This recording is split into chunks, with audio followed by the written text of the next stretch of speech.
Diagnosed with ADHD and autism well into her entrepreneurial journey, today's guest, Kat Orsini, can now see the roots of her lifelong aversion to monotony and her struggle to pay attention to the details, traits that led her to being fired 4 times by the age of 24. Listen in as Kat's candid storytelling takes us along on a journey from feeling like an outsider to building a thriving business based on authentic relationships, automation with heart, and truly embracing her neurodivergent edge. Let's jump in.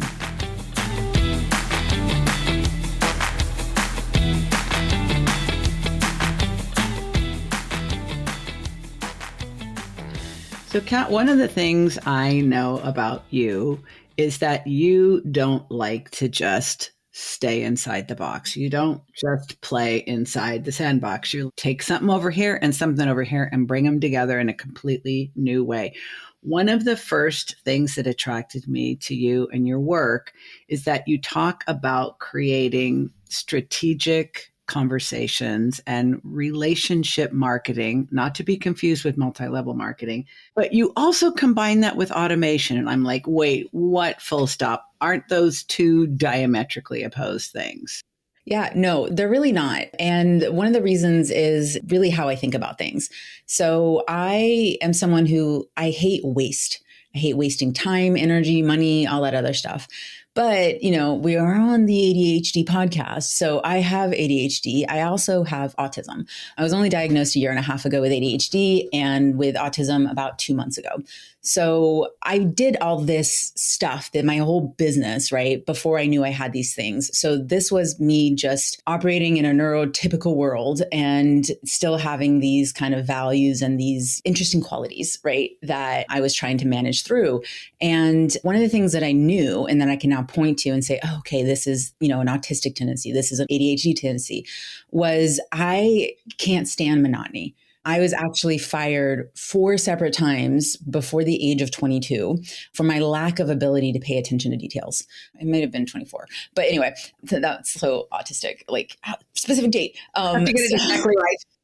And my brain won't let me get away from it. So I can't stand monotony. I can't stand being bored unless it's something that I choose, right? So I don't like something else boring me. And I just noticed that there was a lot of things, right? Not just that I did, but that my clients did. And the automation wasn't something I ever planned on doing. It's actually an entire second business. I was not one of those people who was really interested in being a serial entrepreneur. But what I noticed is as a relationship marketing person, I could give my clients everything. I have 2,000 templates. I gave them structure. I gave them processes. I gave them systems. I gave them the words, right? The strategy, everything. And they were getting results, right? That wasn't the issue, but it wasn't the results I knew they could really get. Right. And so It was like, yeah, you're making a lot of money, but it also feels like there's this push. And I don't like the grind and hustle culture. And, I was just having a lot of conversations around, well, what about this? And what about this? And what about this? And this was always the same thing. And I was like, okay, one, I don't want to keep having this conversation.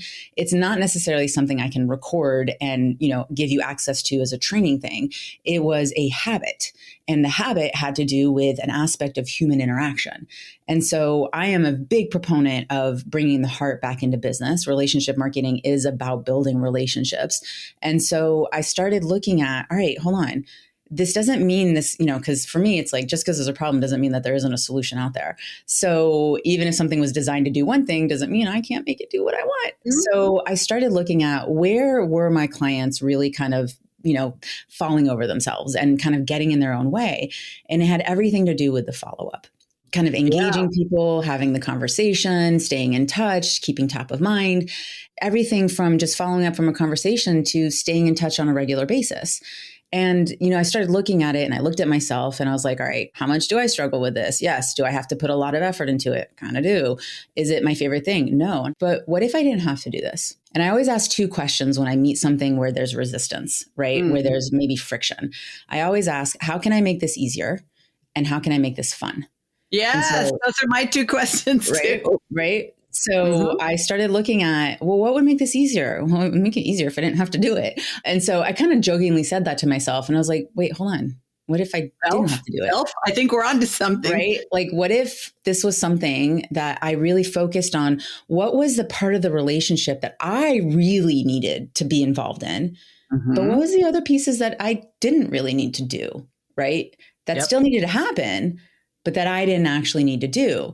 And so I started diagramming out conversations and looking at, all right, let's see what typically happens in a conversation. And I was like, okay, well, let's say someone comes to your workshop. Well, they either came or they didn't come, right? So we're looking at a process flow here, right? So these are decision nodes. Well, if they came, thanks for coming, blah, blah, blah, blah, blah, blah.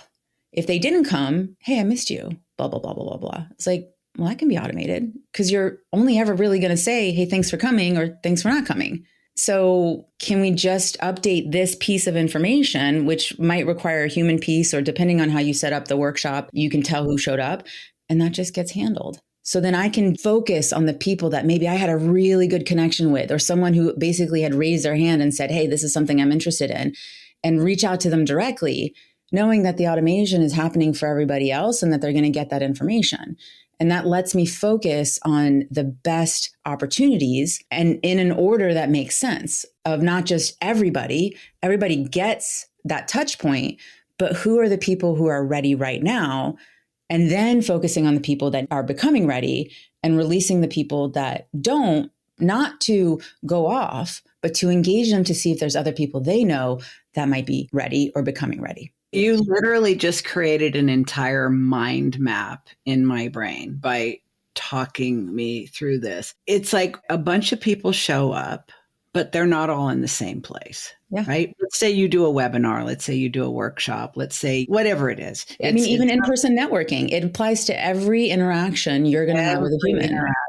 Every interaction. And you know what's I really have to laugh about this is that this outdated idea that people who are on the autism spectrum lack communication skills. This is next level communication skills where you are looking at all the possible connections. Yeah, I call it choose your own adventure or nobody dies. Well, I mean, if you think about it, that's what we're doing. So we're reading chapter 1. We read the first page.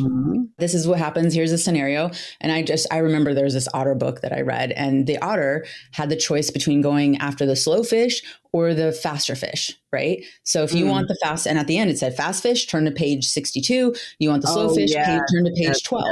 So you would turn that page. See, we are humans. We are all unique and different, but our behavior is often very predictable. As much as we hate to admit it. Right. But there's only really so many outcomes to a situation. So sure, I talked about the person who registered. Did they show up, not show up? Well, the person who didn't register, what buckets do they fit in? Are they interested, not interested? Have they engaged, not engaged? And you can create this system on the back end. Because here's the important thing, and this is the piece that also blows people's mind too, is there's interactive data and then there's behavioral data. And what I mean is you and I can talk, maybe we meet at a networking event and you tell me what you do and I'm like, oh yeah, great. And I'm telling you, I'm not interested, but we're having a good connection. And I'm like, oh, there's people I can introduce you and connect you to. So you're like in your brain, cool, referral partner, right? This is a power partner. This is someone cool. This is someone who could be my friend. Then the behavioral data. This is the piece that most entrepreneurs do not pay attention to. And I'm talking about people crossing 6 figures into 9-figure businesses. And they're not paying attention to the behavioral data. So you've classified me in your brain as a referral partner. Cool. There's no loss here. However, let's say 2 weeks from now, I remember something you said. Now I'm in that place where I'm like, oh yeah, that might be something I need. So what do? I go on your website. I click here. I download this. Maybe I sign up for this other thing, right? Maybe I even email you. What are you doing? And are you collecting that data? Because now my system would say, oh, Kat is a potential lead.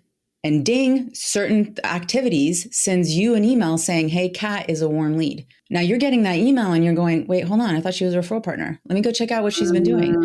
Whoa. She's been all over the website. She read my about page. She was on there for about 5 minutes. Then she clicked over to the program page. Now this is the human piece. Or it can be automated too. You can have all of this happen and then you can send out an email because you have anticipated what path someone might fall on. And that email and there's certain activities then activates, hey, Kat, I noticed that you were checking out some stuff about XYZ.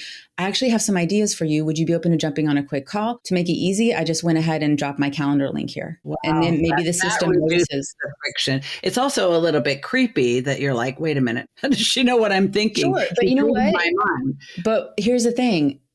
It could be creepy or it could be relief, because that person could have been like, oh, wow, she sees me. And if that's something that's not in alignment with you, you don't have to turn on that feature, right? So this is that you don't have to do it a certain way. There's no rules and laws when it comes to marketing and human interaction. So you get to decide how the experience is for someone else. If you know and you should know your ideal client this well. If you know that will put your ideal client off, don't do it. But I know that my people, some of them are waiting to be asked out. You know what? Because I'm protective of other neurodivergent people, I'm kind of like a mama bear in that way, because I know how sensitive many of us are. And because of all the stories I've heard about how people just really get batted about, my first inclination was, oh, that's creepy. But as you continued to share, I realized, and this won't surprise you, one of the most frequent pieces of feedback I get from my clients is I've never felt so seen. Like, you see me, you get me. I don't have to explain.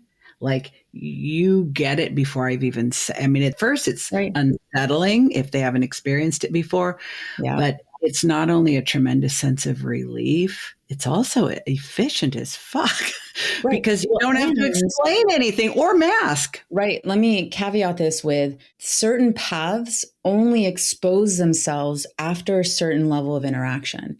So that path is not something that might happen right off the bat with someone you've never met.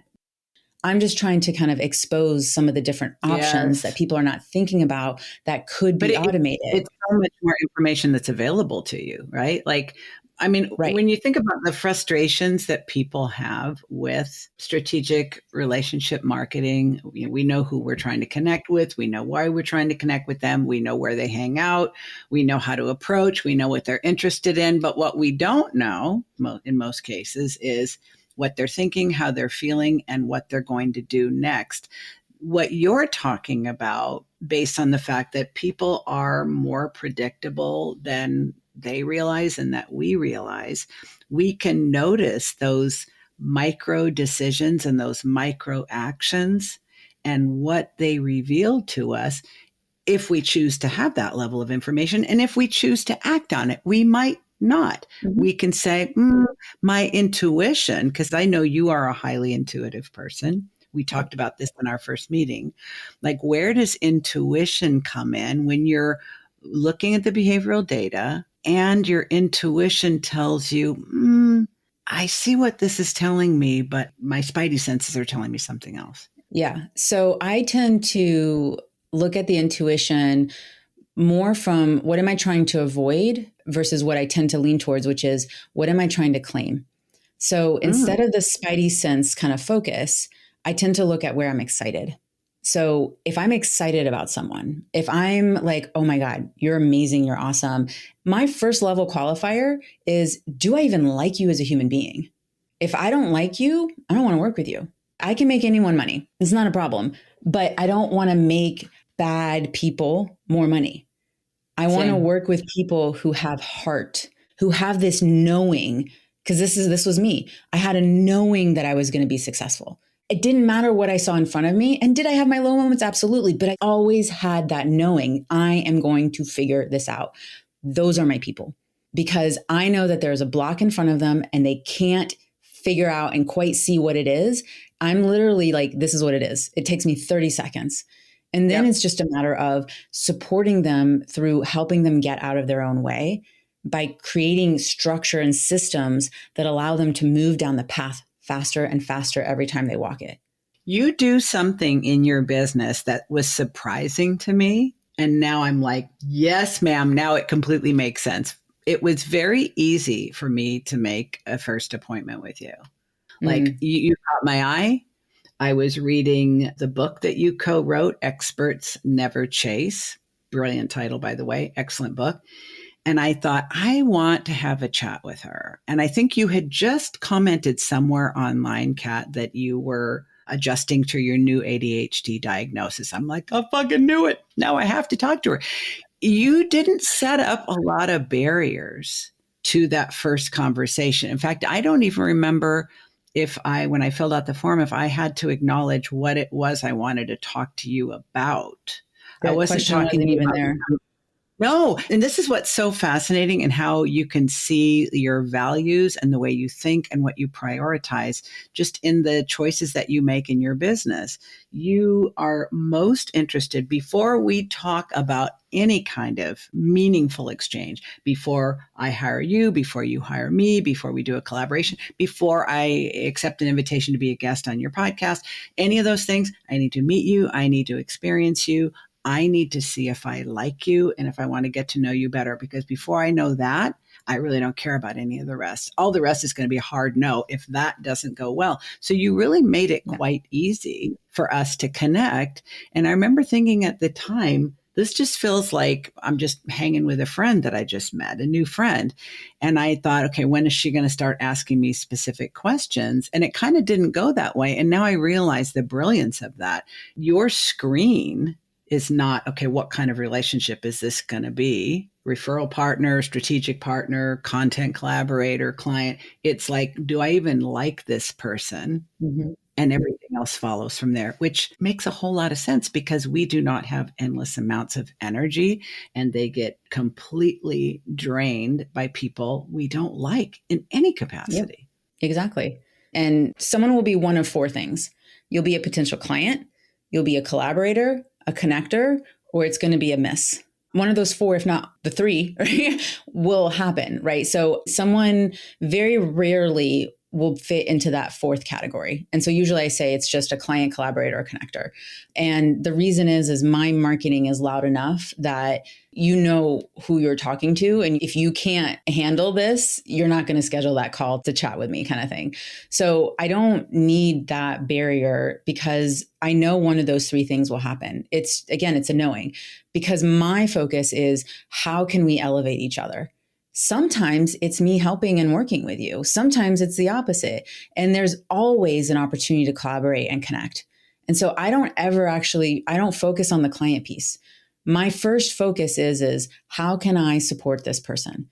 My commitment to every single call is, there is at least probably one person I can connect you to. And I look and listen for that. How can I make that introduction or connection? Sometimes it doesn't happen, and it's okay, this is strategic advice, right? Kind of stuff. But I go into those conversations with, what can I offer of value? How can I give? And not from a place of the trauma, which is the only value I have in the world is what I can do for someone else. Yes. My focus is, how can I turn this into a friendship? Right? Because my collaborators and connectors, right, my power partners are not these, hey, this is just business. There's no just business with me. It's just Kat. I become friends with my clients. I've had very late night conversations with some of them around personal issues on both sides. I've called clients before in tears saying, this is what's going on right now. Can I talk to you right now? And not right away, guys. I'm just, yes, the too muchness, right? But I'm saying it develops over time, because I don't want to silo myself. I did that in corporate. And when I was in corporate, I was a very different version of this. I was masked up. I'm not talking about one mask, multiple masks. Over the past 3 years, I have been unmasking, and it's been like turbo speed since I've gotten my diagnosis. So let's talk more about that, because being successful in corporate environments, academic environments, nonprofit environments, even in the field of mental health, I'm so sorry to say, neurodivergent people find it absolutely necessary as a survival strategy to mask up. And you have been joyfully revealing yourself, and doing so in record time. Before we talk about the decision to do that and really the experience of that and how people are responding to it, I want to take you back a little bit to before you knew you were autistic and ADHD. You definitely knew there was something different about you. I suspect you've always known from a very young age. Can you share some of your what I call attributional theories? Like before you knew it was ADHD, what were the other labels you slapped on yourself and thought, yeah, this describes some of it, but I don't think this is the whole deal? I didn't really find any labels. I just knew that I was different and not in a good way. Right. Mm, And it was like, I'm special, but only in my brain. I knew I wasn't a bad person, but I just didn't fit in. It was yeah. always because it wasn't very often I had friends. It wasn't friends like we think of it. It was people who tolerated my presence growing up. I was on the outside of the circle looking in, and they just were like, okay, well, she's standing there. They Fine. let you press your nose to the glass. Right. They didn't There we invite go. you in. That's what it was, right? Without putting something in front of me. Not everybody did. And so I had a panic disorder since I was one of my earliest memories at like 5 was having a panic attack. And basically, I thought until the age of 18 that I was the only person in the world that had this thing, because I didn't have a name for it, that happened to them. And it caused all kinds of emotional trauma. And, I was a social pariah and all this, I was bullied and just all this stuff, right, happened that just kind of perpetuated it. And so around the age of 18, I found a name and I was like, oh, it's a panic attack. I had finally been able to figure out what this thing was. And I got on medication when I was 20. And so that was the first time that I started kind of living. Right. So up to that point, and at the age of 22, I was 320 pounds.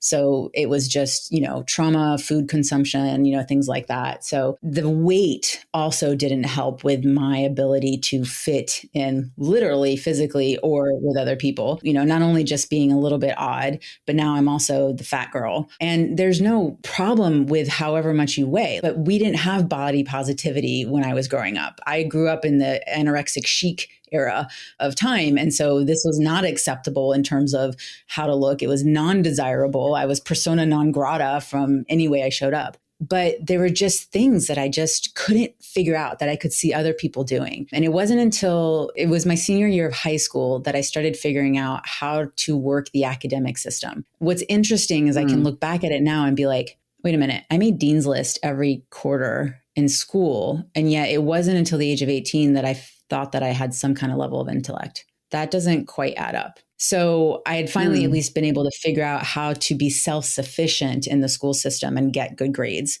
I was able to carry that into college. I just kept my notes in the books and didn't have a social life. By the time I was 26 was when I first started living. It was the first time I was, the weight that I wanted to be. I was living independently. I was living independently at 23. I'd bought my first condo then. I felt like I am living. And up to that point, like I said, I'd been fired 4 times. Talk about I'm already overweight. I'm not happy about it. I don't have any friends. I'm living alone in this studio apartment, been fired multiple times now. I have no self-esteem, no value. And it was a decision where I said, wait a minute, I have value.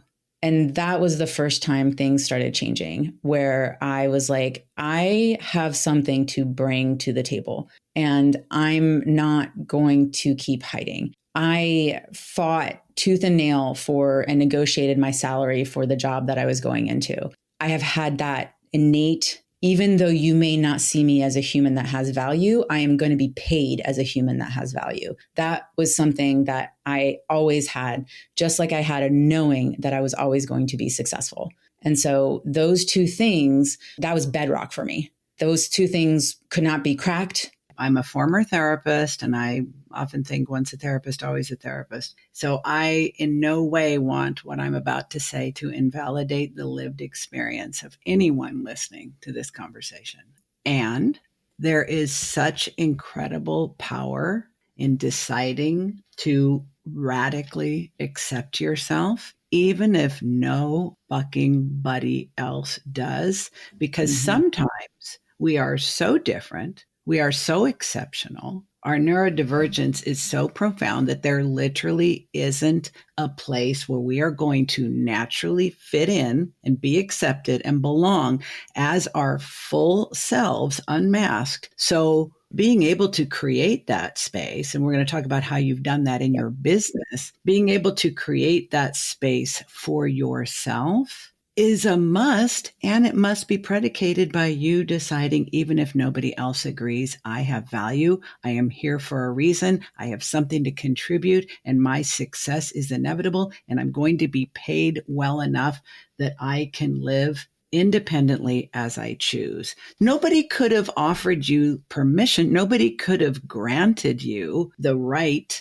to those thoughts. You claimed them. And it's kind of like when you hear about people like hitting rock bottom, like you're not an alcoholic, but you hit rock bottom with your weight. You hit rock bottom with trying to fit into the corporate life. You hit rock bottom with being accepted by other people. And you decided, I'm going to rebuild the whole thing, starting with accepting myself. And you have. Yeah. It's remarkable. And I'd like to think, Kat, I'm totally optimistic in this regard. I'd like to think it's possible for any of us when we're ready to name it and claim it. And I understand you had to crawl through a lot of trauma. I've had to crawl through a lot of trauma to get to the point where that was even a possibility. But I really, really want to hold space for that being a possibility for all of us. It's an absolute possibility because it's a choice. It's a choice. It's a verb. It's something that you can choose over and over again, and you can conjugate in whatever tense that you want. You want it to be in the past tense, then it'll be in the past tense. If you want it to be in the future tense, then it will. And it can always be conjugated in the present tense. It's really just around, and the radical acceptance isn't just in what you want. It's also accepting your limitations. And that's part of what I had to do. I got fired those 4 times because one of the times was because I couldn't file properly.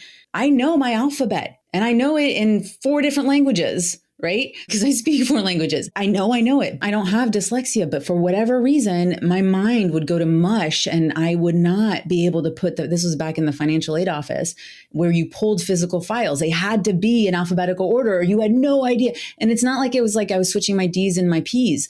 It would be in this most random place. And so I got fired. Rightfully so. You can't argue that. I can't say I was a victim to that. I couldn't file.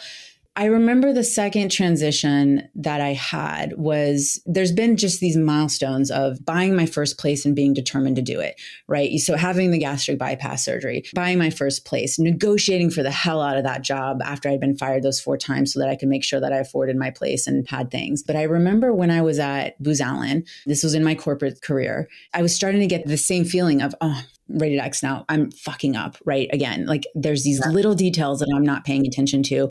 And the trauma from having been fired so many times was, oh my God, I'm going to get fired again. Oh my God. And so talk about someone who already lives in fight or flight, being autistic, right? And ADHD, and then complex trauma, because let's just put a bow on this. Well, and your brain has lots of experience with panic attacks. And the more times that's happened, the easier it is for your brain to go there again. Right. So every ounce of me has lived in fight or flight for the entirety of my life, essentially. And so I was like, I just made this very simple decision. And it came when I first started doing some personal development. And what I realized is I have been told my entire life that I need to strengthen my weaknesses. Strengthen your weaknesses, become better at this thing that you suck at, right? Never double down on your strengths. It was strengthen your weaknesses, strengthen your weaknesses. You have to be a full beige person, right? And I was like, but I'm red and you're telling me to dilute myself and to focus on these weaknesses, but then I'm atrophying my strengths. That was the relationship that I was seeing. And I was like, I'm done. I can't do this anymore. And I was like, I am no longer going to allow myself to be in situations where I have to do the work that's aligned to my weaknesses. I'm going to say no, or I'm going to find someone else to do it. And I'm going to double down on my strengths. And all of a sudden, that's the origin story of your business, really. I don't know how long it was before you started your business after that moment of reckoning, but it is the origin story of my business because the personal development work that I was doing was getting my coaching certification. And it was exposing me to all of these concepts that I had never been, exposed to before. Talk about a hockey stick experience. And it was just all of these innate strengths of, okay, I can't do this, but I'm not going to leave it in the lurch. So this person, and just again, promoted, got the #1 employee award in the company, like promoted again, and getting promoted twice and having had 3 kids in that time span was just I was on track. I kept going. I would have eventually made partner at some point, but my soul was dying because even though now I was really good at what I was doing, and I was being recognized and awarded financially and with words, because good Lord, please validate the hell out of me, right? It Yes. wasn't enough now. That's all I ever wanted. I just wanted that pat on the head. That's all I ever did. That's why I got my MBA, was to get out of being an admin and to start getting those accolades of you are somebody and you're worth something. And then I started saying, oh my God, I got the thing that I wanted and it's not enough. This was supposed to be the American dream. I got the corporate thing. I got the MBA. I've got the 6-figure salary. I've got this. I've got that. I'm supposed to be happy. Everything on paper says I'm supposed to be happy, and I am not. What's wrong with me? And I was like, well, I'm not doing work that I like. Wait a minute. Do I have a choice in this? Because I should be grateful, right? I'm supposed to appreciate, and I did, but I wanted more. And it was that knowing of I will be more successful. I will be happy. And I wasn't. And so I started then talk about ADHD, autism, and, superpowers of like, all right, here's a plan. Here's the thing. Here's what I'm going to do. I don't need you to give me a box. I'll build the damn box myself and check it. And it was just as much as that. I started working 50%, started working 50% in my business and 50% at booze. I closed the gap. I made the jump, and I haven't looked back. It's really such a remarkable story of resilience. And obviously you're highly intelligent. Obviously you're white. You've got those privileges, but you also had plenty of jokers in your deck too. So it's like, I think I just had a lot of instructions in my deck, because you can play a joker. You can't play the instruction cards. You're absolutely right. Duly noted. And I will tell you, I never read the instructions. I always call them destructions because they're not meant for brains like ours. And the thing I want people to hear most of all from your story is that we fundamentally have to be the ones to give ourselves permission to have meaningful work that is aligned with our strengths. And nobody else can give you that permission. You have to sign your own permission slip. And most of the time, if you're high ability, and I'd say you and I are both high ability, we both have master's degrees, we succeeded in the neurotypical world at our own expense. And some part of us realized it at the time. And I think for a long time, I refused to leave that world because I had fought so hard to be successful in it, even though I was miserable. And just really realizing, it is not necessary to crash out before you get out. But creating a business that works with your autism, that works with your ADHD, that works with the stage of life you are. Like now you're a single mom with several kids, being able to work all that in. There aren't a lot of mentors and role models for that. And there's not a lot of permission. When you think about the fact that you've only known for a couple of months that you're autistic and not much longer than that you're ADHD, can you now see as you look back on obviously the decision to become self-employed, but like how you've built your business, how you've scaled your business, how you've structured your business, and all the systems within it. Can you now see like, that explains, that's the ADHD in me, that's the autism in me. Like it's worked its way through everything you've done even before you knew it was there. Oh yeah. I knew something was off, something was different as compared to a neurotypical person, right? I can look at it now and be like, oh, I can see the gift in this. I can see the value in this, but I'm one of few compared to the population is what I mean. So it's easy to have that mindset of this is how I'm different versus this is how I'm special, because we think of special as special, right? Yeah, like, special. Right. Kind of thing. And I mean, when I found out I was ADHD, now I had suspicions, but it wasn't until I was 40 that I suspected. And it came through one of those videos where it was like, put your finger down kind of thing. And then it was like, if you put your finger down, and I literally was like, how do you know all of my secret shames? How do you know that? Do other people do this? Because I thought I was the only one that did this kind of crazy stuff. And to have it be out on a public stage like that. And then it said, well, then you probably are ADHD. I had an existential crisis for 5 minutes. And it took me 2 years. It took me 2 years to actually get assessed. So ADHD. What it did was it didn't change anything. It didn't change a damn thing. I was still who I am. I'd already started unmasking. I needed to for my own ability to breathe, which is me coming out in my business and being more me. which then allowed more of my people, and I don't mean ADHD or autistic, people like me and with my values to gravitate towards me. That allowed me to be more gracious with myself. And what I mean is I was able to look back at my childhood, and the autism was then able to help me take that even a level deeper. So I wasn't a deviant, malicious, difficult child. That's what I was told. That's what I felt like. That's what I was labeled. That's how I was treated. I had autism. I didn't understand what you were asking of me. That's why I asked why. That's why I didn't complete it, because my brain cannot move forward if I don't have the logic behind why I'm doing something. I literally physically get stuck. And so now that I know that, I'm able to take that and implement things faster. But I was able to look back at that 3-year-old, that 4-year-old, that 5-year-old who wasn't complying immediately and go, oh, it's not because XYZ, it was because of ABC.